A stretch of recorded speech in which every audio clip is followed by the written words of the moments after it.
All right. Welcome to Brain Training. My name's Stephanie. We're here today to, and through the month of October, we're going to be focusing on themes of foot integration, agility, and vestibular training. And if that means nothing to you, don't worry. We're going to take the whole month of October to explore what that is. Today, you will need some sort of release ball. A tennis ball works great. Or if you have these, they're called pinky balls, maybe you got from physical therapy. If you don't have some sort of release ball or tennis ball, you can use a can of soup or a can of tomato paste. However, I do find that those are a little too hard. And so something that's has a little bit of give is really nice. Yeah, that will work. Yeah. But you do want it hard enough. So those stress balls might be a little bit too soft. So finding something in between. And for some reason you have a brain speed poster, you'll also need that. But I'm going to do it as an auditory experience today because I know a lot of people don't have this poster. All right. So just a quick kind of introduction to the month then. So I said feet, agility, and vestibular system. Let's just quickly review what the vestibular system is so we can appreciate it a little bit better. Our vestibular system is located inside of our ears. It has a little bit to do with sound and hearing, but it's kind of separate from that. But they're neighboring. They're neighboring each other. Their systems are neighboring. And essentially what the vestibular system is, there's this structure called the semicircular canals. And you can think of it as 3 hula hoops in multiple directions. So there's a hula hoop going in this vertical axis. There's a hula hoop going in this horizontal axis. And then there's a hula hoop going on a diagonal axis. And in each of those hula hoops are a couple marbles. And of course, this is all an analogy. You don't actually have hula hoops in your ears, but it's all an analogy. And so when you turn your head or move your body, those marbles within the hula hoops roll around in the canal, giving your body information about how your head or your body is oriented according to gravity or the horizon line. So when you turn your head this way or to the side, those marbles or the crystals in those hula hoops roll around and are sensed by the hairs. They're like hairs or neurons. The movement of the crystals is sensed and goes to your brain, and your brain interprets all of that different information to tell your body, oh yeah, you are tilted. So that system senses orientation of your body in space, and it also senses acceleration or movement. You can think about like if you were to move quickly forward, you're going to get a little jolt of those marbles in the canals. And so your brain can sense acceleration that you are moving forward. So what does the vestibular system mean for someone with Parkinson's disease? So the vestibular system is just one of the ways that we can sense our body in and how it's placed in the environment. And when we have a better sense of what our body is doing and how it's participating in the environment, our body feels more comfortable to move around in it, in the world.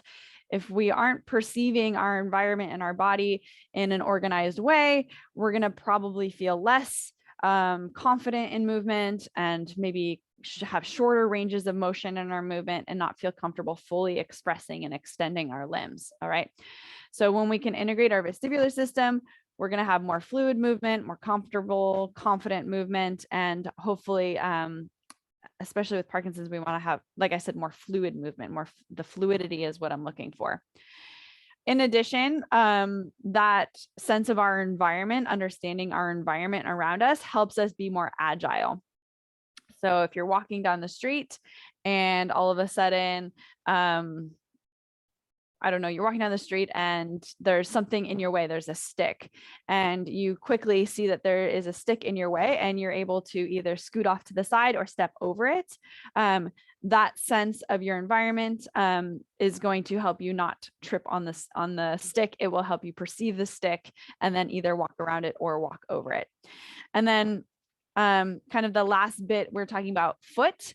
If you have a better sense and understanding of your foot and connection to how your foot is articulating on the ground, how it's moving on the surface. You're going to be better able to move that foot and again, kind of sense the environment underneath you. If it's a cobblestone street, maybe you are sensing that it's sort of an uneven surface and you're able to navigate that well. So the three of these components together, foot proprioception and understanding, agility, so being able to see, respond, and act quickly to your environment. And then the vestibular system is taking in your environment and how your body is interacting with that environment. So foot, agility, and vestibular is what we're going to be exploring through the month of October. And if you ever need a review of these systems, this is a good class to come back to. If you go a couple weeks from now and you need that review, what are we doing this month? Just come back to this class and then you can get that recap. Sound good? Okay, I know that was a little lesson, but I felt like you have given me feedback that you like this underlying information, this foundational information to help you understand what we're doing here in class. All right, so first we're going to integrate our feet. We did this a little bit last week. So you're going to take your release ball and we're going to place that underneath your foot. It's best if you do this standing. You can still do it seated in a chair. It would look relatively the same, but I do like the weight that you can put through your feet. So I'm just going to have the camera on my feet so you can see. So we're going to take the ball on the ground and we're just going to place it underneath the foot. And if you need to hold on to something for balance, of course, make sure that you're safe in doing so. And we're just going to smash, I call it ball smash. So smashing the ball underneath your foot and in different places of your foot. So working all the way through your heel and then working down through what's called the plantar fascia, which is a strip of connective tissue on the bottom of your foot. And then all the way to your toes. Make sure you're getting your toes in there. And as you're doing this, I can give you some fun foot facts. Your foot has 26 bones in each foot alone. And each of those 26 bones, they create your foot. And so obviously each bone has at least 2 neighbors to it. Because how can you fit 26 bones in there with, in a linear fashion? They're kind of stacked together. And each of those joints, the bones neighboring each other, should have some degree of mobility between them. There should be some movement between those 2 bones, either passive, likely passively or even actively. And so the ball is just helping us mobilize those joints so that we can have a bigger foot, a flatter foot, and a more mobile foot, and which then would be a more responsive foot. Great. So we're going to go through that. Of course, we did about a minute or so of that as I was talking through. Go ahead and take the ball and place it right underneath your big toe. And I should have mentioned earlier, I have freakishly flexible feet, so my feet may look different than yours. Just do your best. Oop. We're going to take that ball and place it right underneath that big toe. And if you need to wedge it against a wall, you can do that too. And right here, we're going to push on the big toe like you're pushing on a button, but because it's held by the ball, you're not going to actually see me doing anything. It's just effort. So you're just going to push that big toe into your ball to activate your toes and then release the tension. And activate and push and then release the tension. Let me do that 3 more times. Activate and push that ball with your big toe and release. 2 more. And another fun fact about your toe, as we do this last one, your toe is responsible for 25% of your propulsion and gait. So 25% of your forward locomotion is by your big toe. So we need that big toe activated. Nice. All right. And we're also going to take that foot. And so we did a lot of kind of flexion of the toes, pulling the toes up. Now let's work on bending your toes back. So this is where I like having holding onto something if you need to. You're going to take your toenails down to the ground. And again, I have weirdly flexible feet. So I'm going to make this look really easy. And you're just going to roll the foot from pinky toe to big toe. And try to get your toenails to stay down on the ground.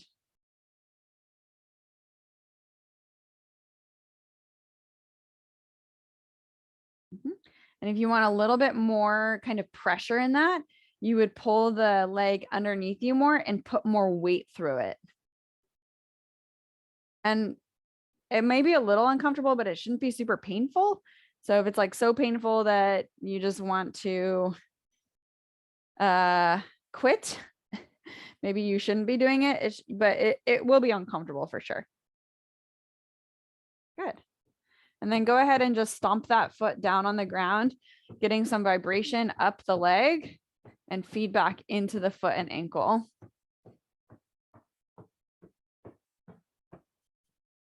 Great. And then I always like comparing feet before we do the other side. So take a moment to stand side by side and either sensing how the feet feel, one versus the other, or you can literally look at your feet and see if one looks different than the other. Oftentimes you'll have maybe like more blood flow in one. It looks literally flatter on the ground. It looks more alive, awake, more color in it. And actually my toenails are different colors too. Not because of nail polish, because of blood flow. Great. And so if you feel or sense a difference in the 2 feet, it's worth doing the other side. Let's go ahead and do the other side. So ball smash first. And I'll have a lot of any of my clients that are working on gait. I'll have them do this regularly every morning.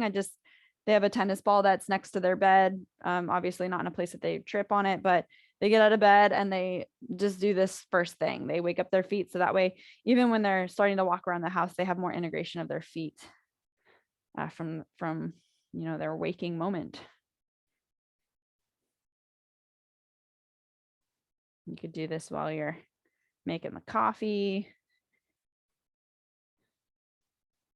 If you have a dog, though, the ball might get stolen quite easily. So I'll let you gauge where you want to store your ball. Yep.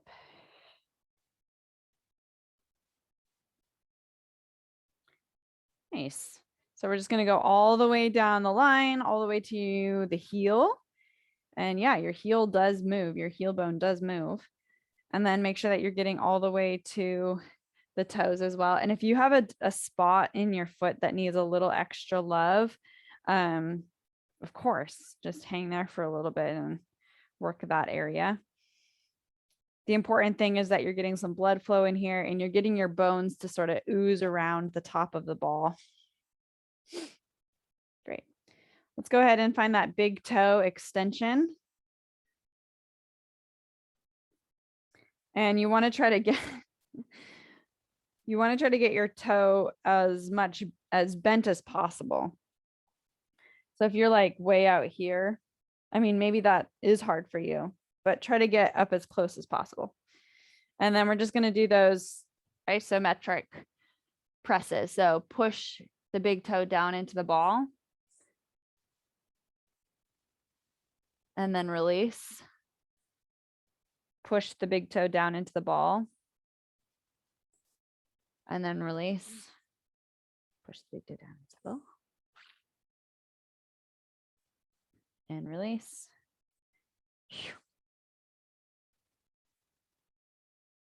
Good. One more time. Push. And release. Perfect. So we did stretching that toe in one direction.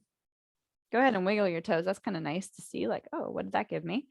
And then let's go ahead and do the bending backwards stretch also. So folding the foot back so the toenails are on the floor and then rolling from pinky toe side of your foot all the way to the big toe side of your foot.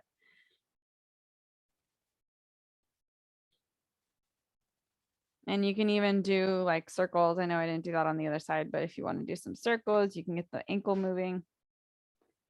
And if you want more pressure, you're just going to slide the foot forward and fold it back, maybe put a little bit more weight in it. Okay. And then stomp out that foot for the vibration, waking up the bottom of the foot and up through your ankle and shin and knee and hip, maybe even your trunk.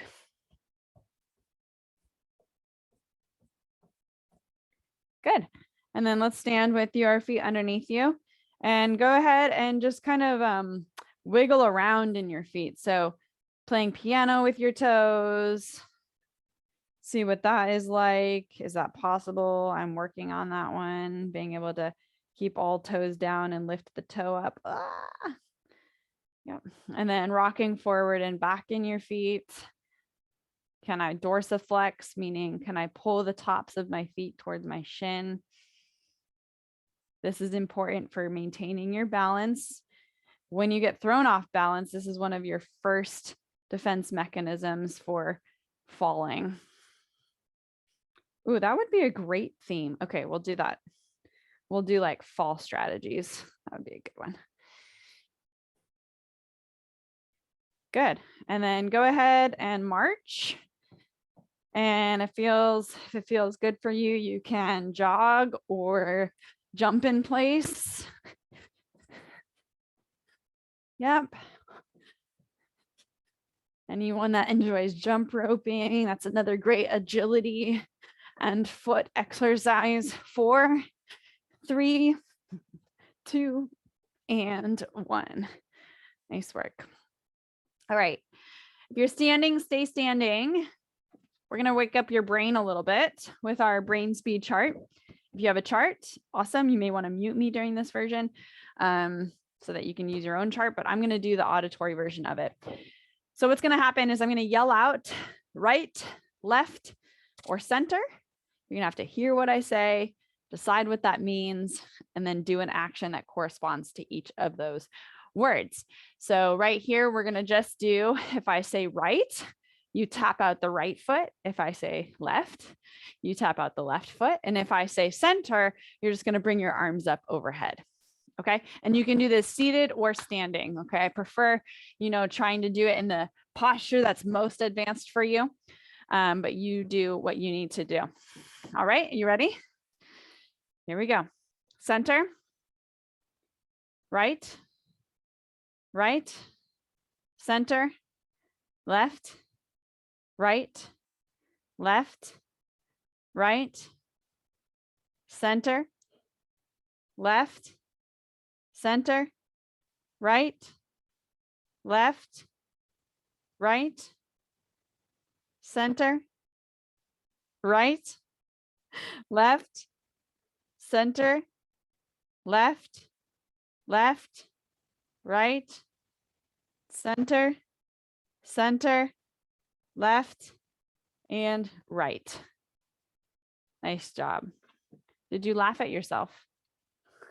A little bit, yeah. Walk around the room and just take a moment to kind of process what that was. Like, whoa, I thought I was way more agile and coordinated than that. Or wow, I did pretty good. And come on back, because we're going to try to increase or dial up your reaction abilities and your agility abilities. All right. We're going to just take a quick moment here to do now some eye tracking drills.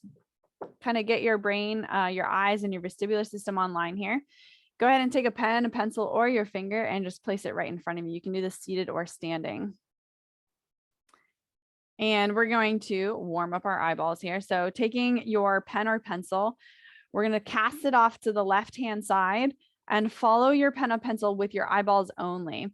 And if you know yourself to be a cheater in your movement, take your other hand and hold your face so that you don't move your head. Okay. So it's just your eyeballs pulling over to the side, over to the left, and then back to the center. We're just going to do the left side for right now, going over to the left.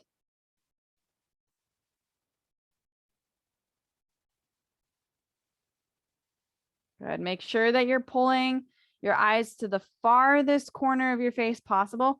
It may get a little uncomfortable. You may have eye strain. When you're working with these nervous system sensory inputs, sometimes it gets uncomfortable.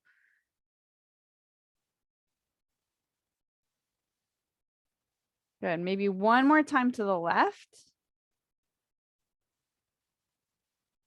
Good. And then rest. Maybe blink, rub your eyes. Ugh. That can be a little strenuous. Good. All right. You're going to take your pen or pencil, and we're going to now do the head movements over to the right. I'm backwards to you guys. So we're going to keep your eyes on the pen or pencil this time and turn your head to the right. So it's in effect the same movement that you just did, right? Pulling your eyes to the right side of your face, but now we're doing it through a head movement. So we're going over and back. And if you have a tendency to move the pencil, like Walter, I would say pick something on your wall and move your head because you're moving the whole body right here. Pick something on the wall and move your head so that you don't have to, be honest. Yeah, there you go. That's better.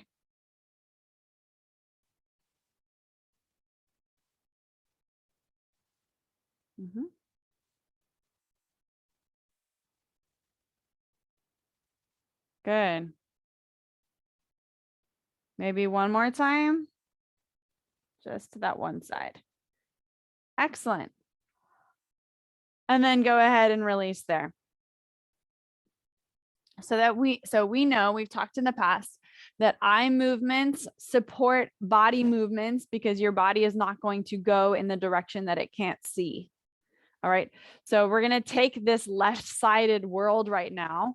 I don't know about you, but I'm hypersensitive about the left side of my world. And just work this left side of our body right here. So go ahead and you can do this seated or stand. I'm just down for the camera. Bring the arm up and circle it back and around. You can stay looking forward for the first few. Winding the shoulder. Let your body rotate a little bit. Let those ribs lift and expand. Good. Now, as the arm comes up, we're going to reach our vision behind us. Find something quickly behind you. And then take your eyes back forward. So you're not going to track your hand. You're just going to look behind you, find something, and then look forward. Yep. Look behind you and then look forward. Look behind you and then look forward.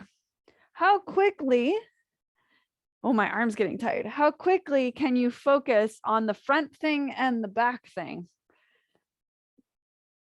And actually find an object to bring your focus to. Backwards and forwards. One more time because my arm's getting tired. Yeah, good. Nice job. All right, we're just going to do a side bend. You can do this again, seated or standing. Side bend, stretch over to one side just because that feels so good. Inflate your lungs. Elbows are straight. Reach through the fingers all the way through. Good. And then up and over to the other side. Reach, straighten out that elbow. Twinkle your fingers. Remember, find the end point of your body and then reach through it. We'll do that one more time to the other side. Side bend, twinkle your fingers so that you're connected all the way through your end point. Last one.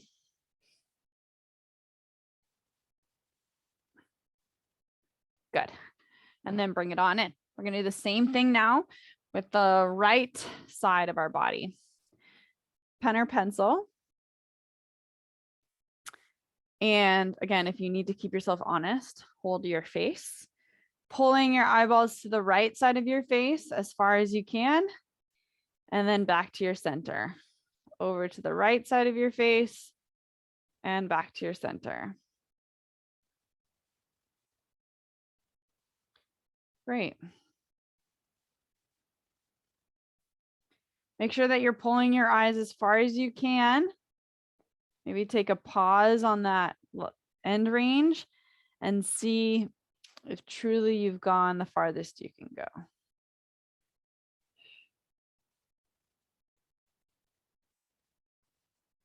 Maybe two more. And last one. Good. And then blink, rub your eyes.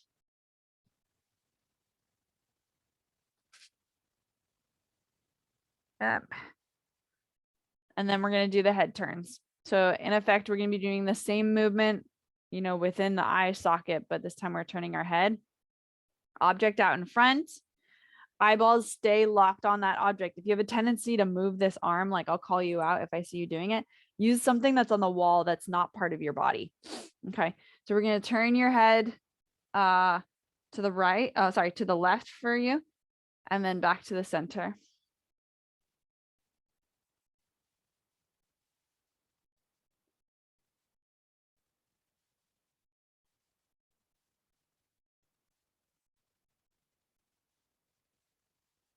Good. Really pull your eyeballs as far as you can to that side.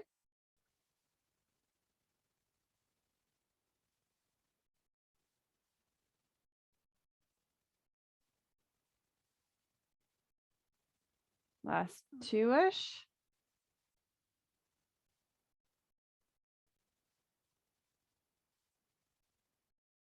Good. And then blink, rub your eyes, do what y'all need to do.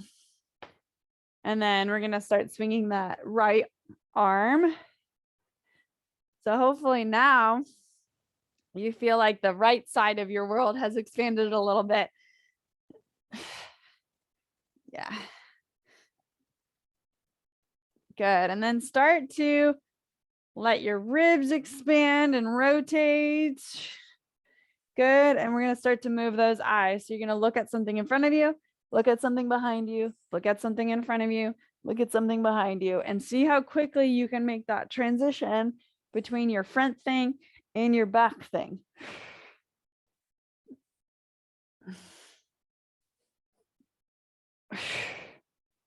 Yeah. Last 3, 2, and last one. Beautiful. And release. All right, we're going to do brain speed, auditory directions again. The rules are the same as last time. If I say right, your right foot taps out, left, your left foot taps out. If it's in the center, you can reach your arms up. If you want to be more athletic, you can turn those steps into lunges and jumps. We did that last week. All right, ready? Here we go. Let's turn around. Left, right, center, center, left, right, right, center, right, left, center, left, left, center, right, center, left, right, left, right, center, left, left, right, center. Nice job. Did that feel a little bit more coordinated or still the same? Coordinate, go thumbs up if you feel more coordinated, same, or okay, great. Good. All right, coming on down to the floor here. So let's migrate everyone down to the floor. We're going to do a little bit more work through the feet. All righty. So we're going to come into a hands and knees position. And I'm going to give you a little bit more time to get down onto the floor. But if you're already there, you can start rocking yourself forward and back.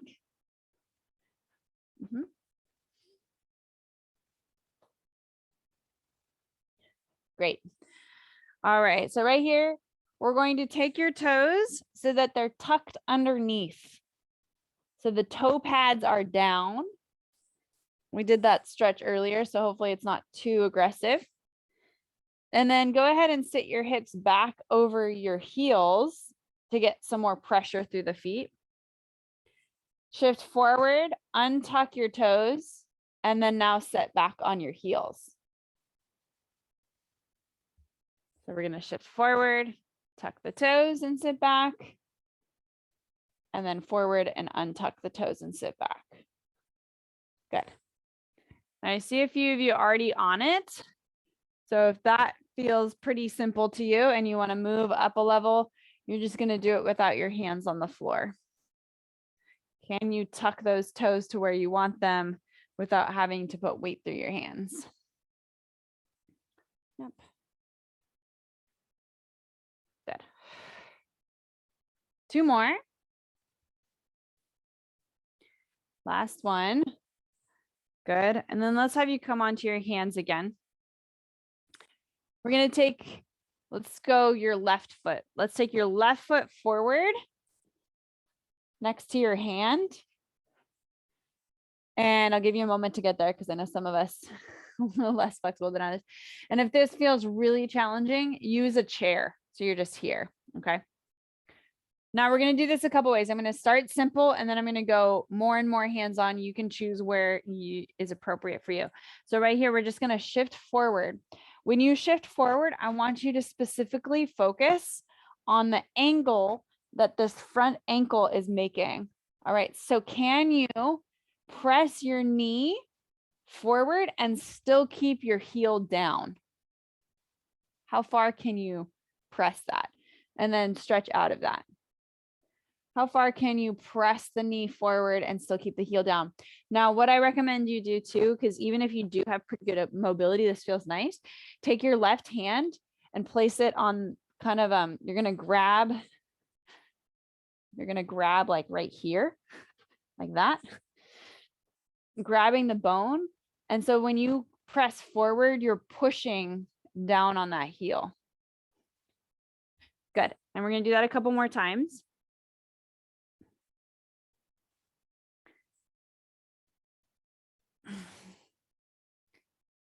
Yep.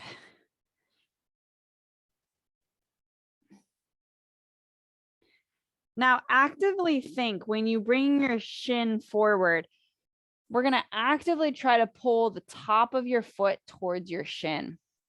All right. And you may not lift up your foot. It's not going to actually be that. But in the stretch, I want you to try to activate those same muscles. We'll do maybe 4 more of those. Settle into the stretch. Activate those front shin muscles. Last 2. And 1 more time. Good.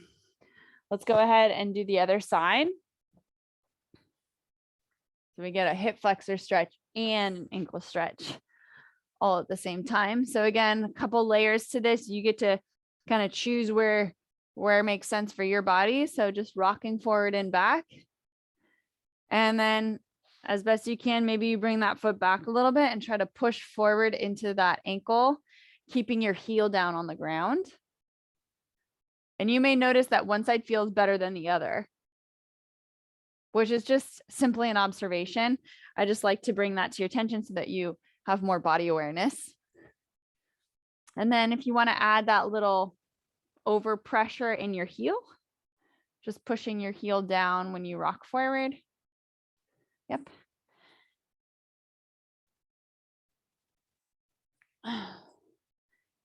And active dorsiflexion as you're pulling yourself into the stretch. So actively pulling the top of your foot to your shin. All right. And if foot drops a thing for you, this is a really great one, that working that shin activation.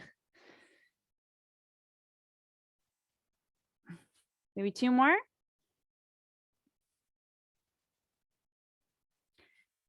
And last one. Great. All right, go ahead and take a seat on your bum. And we're going to just do a little bit of anatomy verbiage, movement verbiage. All right. So go ahead and place one foot out in front of you, and we're going to do these movements together. Just to clarify terms, because I realize I'm talking about dorsiflexion and plantar flexion. You're like, what is that? So let's talk about plantar flexion. Plantar flexion is when you push the toes, the ankle open, when you push the foot down. I'm trying to say this too complicated. It's like pushing on the gas pedal, where the ankle joint opens here. It becomes bigger here. It asks for contraction of your calf muscle. Okay. And it also asks for all of the muscles in the bottom of your foot to tighten. Okay. If I didn't tighten the bottom, oh, there's a white background. If I didn't tighten the bottom of my foot, my plantar flexion might look like that. Do you see how my foot is not involved in that? Like the ankle joint opened, but then when I activate my foot muscles, it does that. Okay. So as you're practicing plantar flexion, try to work through the bottom of your foot also. Okay. So plantar flexion. The other direction is what we just did. Dorsiflexion should feel really nice because we already activated it. Dorsiflexion is pulling the top of your foot towards your shin or coming off of the gas pedal. Good. Dorsiflexion. Dorsiflexion. Try to do that a few times. And as you're feeling dorsiflexion, you may be working this front shin muscle. It's called your anterior tibialis. You don't have to know that, but if you want to know it, it's there. So plantar flexion is the pointing. Dorsiflexion is the pulling up. You want to work your ankle muscles and your lower leg muscles, but also the intrinsics of your foot. Okay, let's go ahead and do that on the other side just to get some awareness there too. And maybe there's a difference even. So plantar flexion and dorsiflexion. And if you have the flexibility, sometimes doing it like this is nice too, because you don't get as much feedback from the floor. And you're not restricted by the floor. Here, you're kind of restricted on how much plantar flexion you can get. Right, that makes sense. Yeah. And this kind of thing is good to do in the mirror, right? Because maybe you want to be able to see what you're doing from a different angle. Like I use my Zoom camera all the time to see if I'm able to make that shape. Okay, so dorsiflexion, plantar flexion. We got those. Pretty simple. There's multiple other movements, but we're just going to go over two more. And this has to do with the moving your ankle from side to side. So when you pull your ankle, let me see if there's a better, this way. There we go. There's, you can see.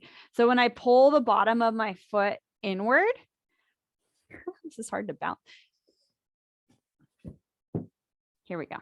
When I pull the bottom of my foot inward to my shin, this is called inversion. And usually when people get ankle sprains, it's called an inversion ankle sprain. You like roll your ankle, right?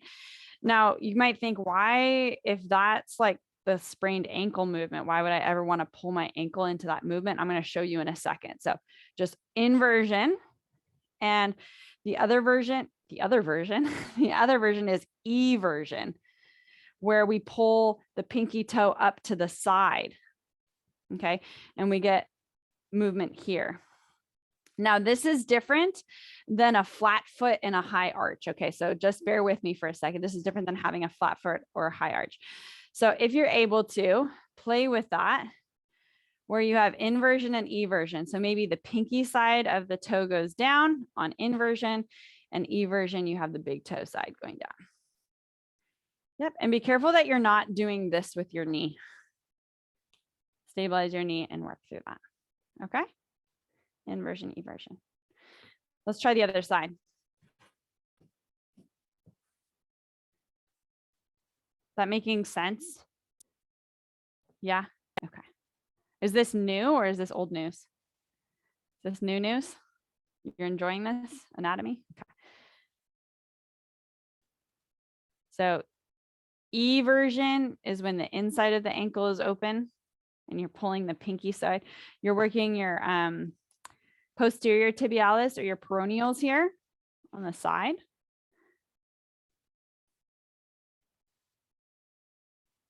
Oh, I sprained this ankle before pretty bad. So I always noticed that this ankle is a little bit funnier for me. So if you have history of an ankle thing going on, or you have a more affected side from the Parkinson's, then these kind of movements may be more challenging. Okay. Wow. We should have a hyper sense of our ankles now. Yeah. Let's have you stand on up. So now let's play with that in what's called a closed chain sense, which is like us standing on our feet. You can do this from the chair if you have your feet flat on the ground. It's better if you're standing, especially if you are walking and standing. All right, so go ahead and do plantar flexion, which would just mean a heel raise, but really working through the arches of your feet too. And then this is the hard one, dorsiflexion. And if you know yourself to fall, make sure you have something to fall back on that's soft. So plantar flexion and dorsiflexion.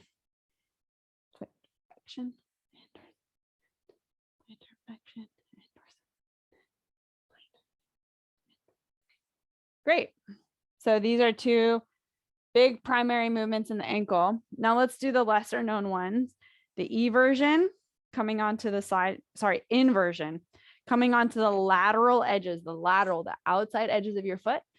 Inversion and eversion, lifting up the pinky toe side of your foot.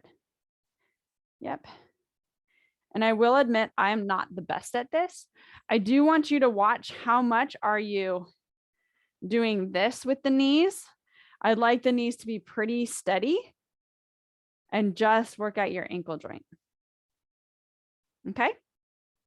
So for example, if you're walking on uneven terrain, you're hiking, you're walking on cobblestone, you're moving from one type of texture to another, inevitably there's going to be a point in time where your foot strikes the ground in this eversion sense. Like if there is something on the ground, not that you'd have your phone on the ground, of course, but like, let's say you go here and you step on an object, your foot's going to go into eversion.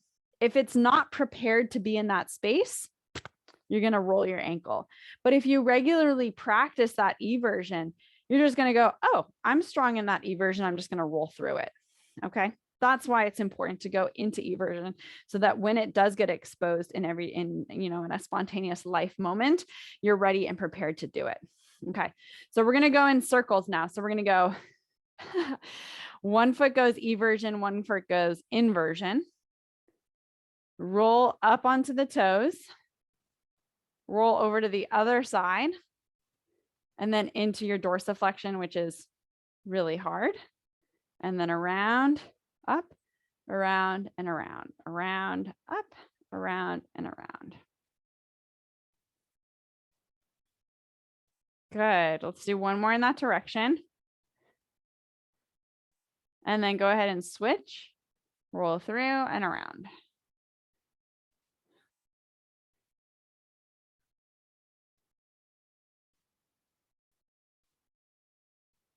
Yeah, there you go. Nice job, David. Last one. Great. Nice work. And then march it out.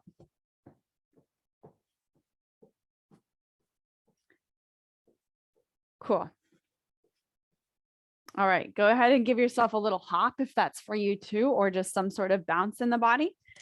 And then I'm going to just come back to my little station here with my brain speed poster. We're going to do your brain speed again.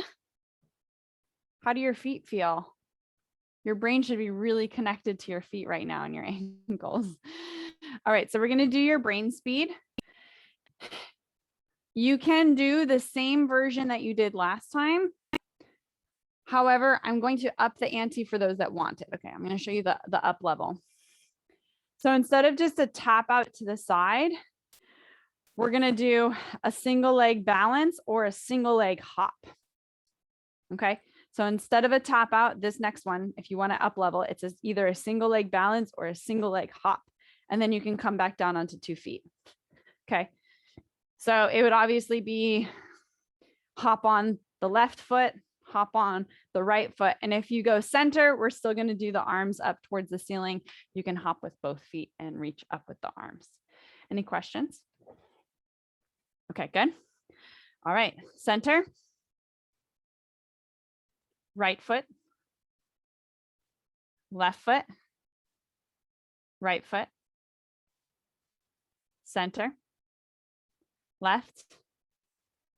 Right.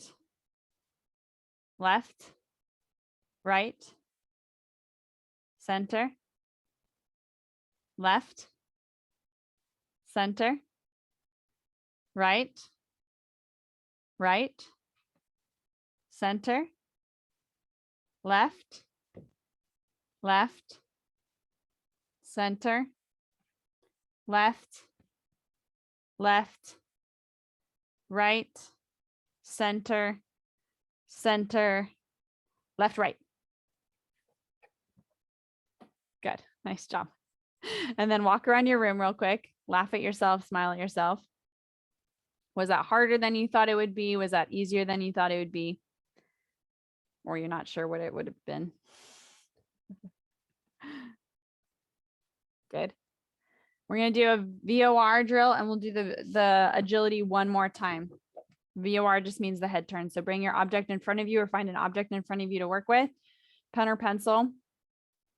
Your eyes are just going to stay locked on that pen or pencil and we're going to turn the head to both, alternating both directions. Pull your eyeballs as far as you can to the side of your face.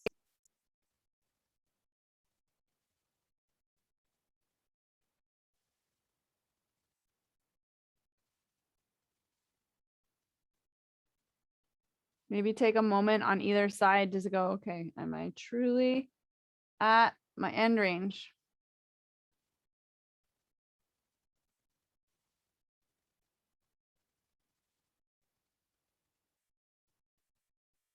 Great. One more.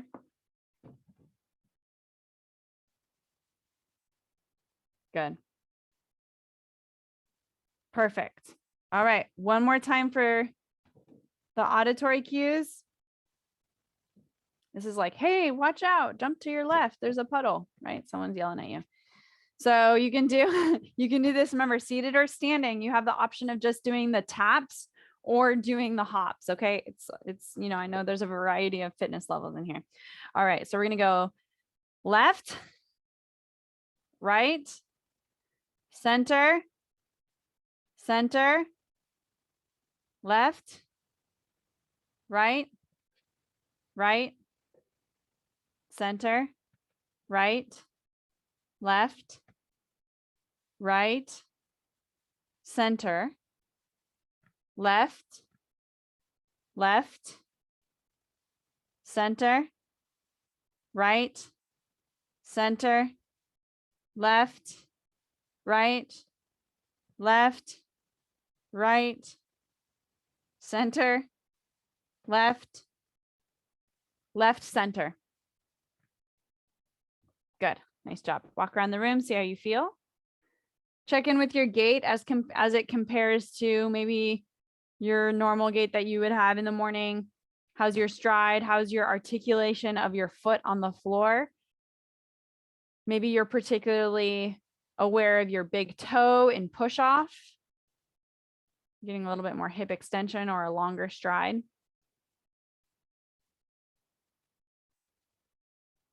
Nice. Great. And then come on back to your center or your station.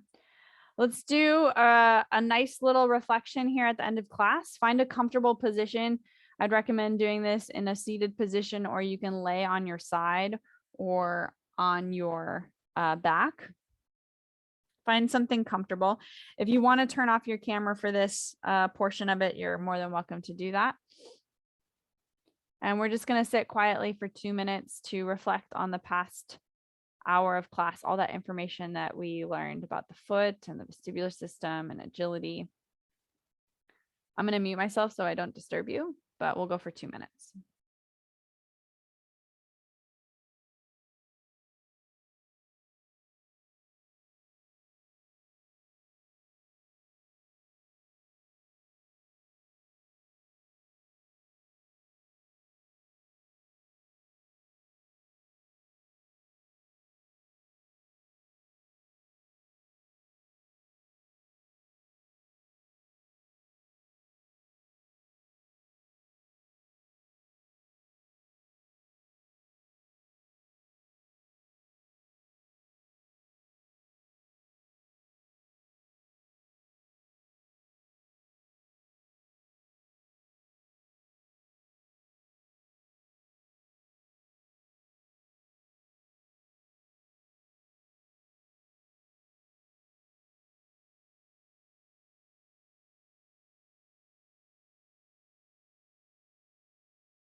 You can keep your eyes closed. I'm just going to give you a couple prompts to reflect and help you make some plans to integrate some of this work.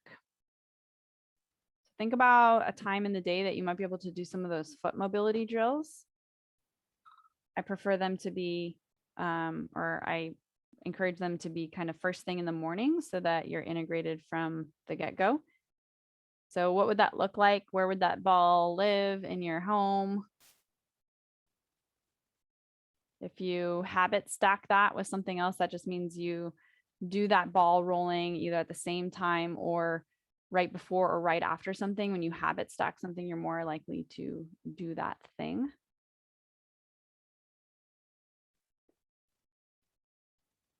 And then think about when you're going to take your next walk, your outdoor walk or treadmill walk, and make an intention to pay attention to your feet when you're on that next walk, how your foot rolls over the ground, how your big toe becomes involved.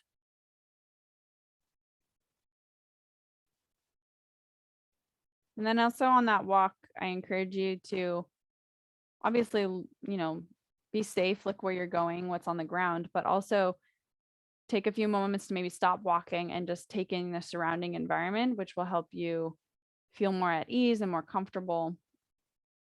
And even just logging that experience, you may be taking in information about the path in front of you so you don't feel like you need to look down at the ground.